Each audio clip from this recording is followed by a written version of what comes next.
The Old Man and the Gun is directed by David Lowery and stars Robert Redford, Casey Affleck, Sissy Spacek, Danny Glover, and some other people. And it's about Robert Redford, and he's a criminal, but he's also a bit of a gentleman. Like, he's a criminal, but he's a bit of a gentleman. It's a bit paradoxical. Yeah. But, he's a criminal, and he's also a bit of a gentleman. He's a bit of a gentleman. And this movie was really, really, really good. It's excellent. Yeah, we both really loved it. Yeah. It was one of we saw this at TIFF 2018, which is one of the... Or as I like to call it, 2018. Yep.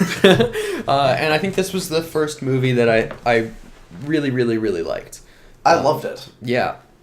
So, all the performances are just fantastic. Robert Redford, this is his final performance, right? Yeah, apparently. And it's a great final performance. It's really a good note is. to go out on. Because it also kind of works as a retrospective of his... career, yeah, and just well, it harkens back to Sundance, Butch Cassidy and Sundance Kid, and that kind of movies he started out with, and kind of stuff that helped him rise to popularity. Mm-hmm. So why don't we talk about the two aspects of this film? Absolutely, because it's kind of a crime movie. It's also a bit of a gentleman, but he's definitely a criminal. But it's also kind of a rom-com. Yeah. So why don't we talk about that first? The rom-com aspect? Yeah. Well, I always bought the everything between Sissy Spacek between Spacek and Redford. Their chemistry. The chemistry is really fantastic. Good. Yeah.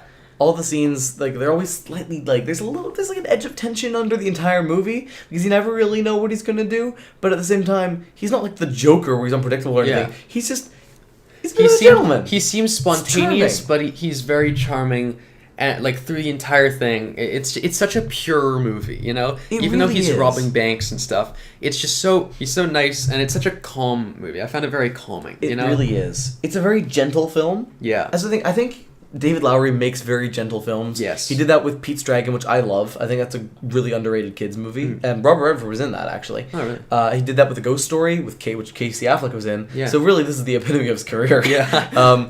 But A Ghost Story, I feel, you can really feel his direction. We watched A Ghost Story last year, and this Ghost Story was, his direction on, 13 out of 10, Yeah. It's so intense. He's directing things so hard. Yeah. All the time. But this is a lesser version of that, but I think it works better because absolutely. It gives him the opportunity to mix in these characters and the storylines in a way that you couldn't really get into in A Ghost Story. Also, there's a way that he handled. First, the look of the film is gorgeous. Yeah. There are certain beautiful. shots where you just feel like you're watching a film made in the 1960s, right? Yeah.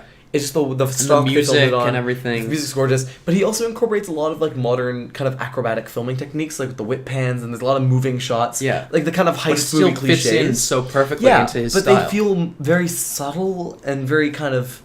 They're not overdone. They're not overstated. Yeah, nothing's overstated in the film. Nothing really calls attention to itself. Exactly. Kind of like the main character.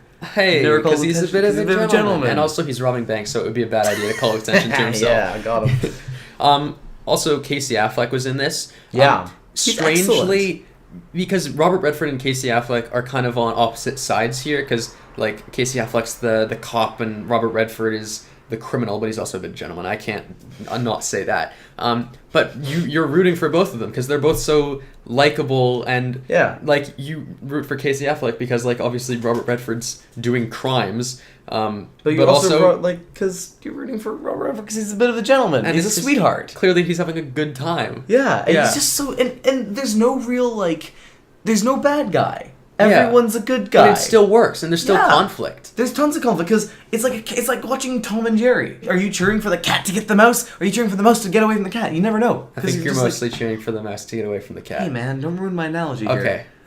It's a good movie. Yeah. It's a great movie. I love it. Yeah. I don't know. And it's just... It's a bit of a hot take, actually. Most people thought it was good. Really? Yeah. I think it's incredible. Yeah. I just thought it worked so well. Yeah. On so many levels. It just works. Fantastic direction. Great screenwriting. Also, Robert Redford's friends, his partners in crime. Yeah, they're good. They're really good. Danny Glover and Tom. I'm too old for this shit. Yeah. They're not in it much, but they're really good. So, basically, everything about this movie I liked. There's nothing really bad about it, which... It was kind of refreshing. It was the first movie that really blew me away, I think. Absolutely. Yeah. Great film. and I think we're gonna give it a 9 out of 10. So IGN. definitely go see this when it comes out. And it's coming out soon too. Yeah. So see you soon. Yeah. All right. Bye. Hey, Fancy Seeing You here. If you liked the video, click on the right and watch more. And if you didn't like it, click on the left and watch more. And if you really hated it, click the subscribe button and watch all of our videos, please. Thank you.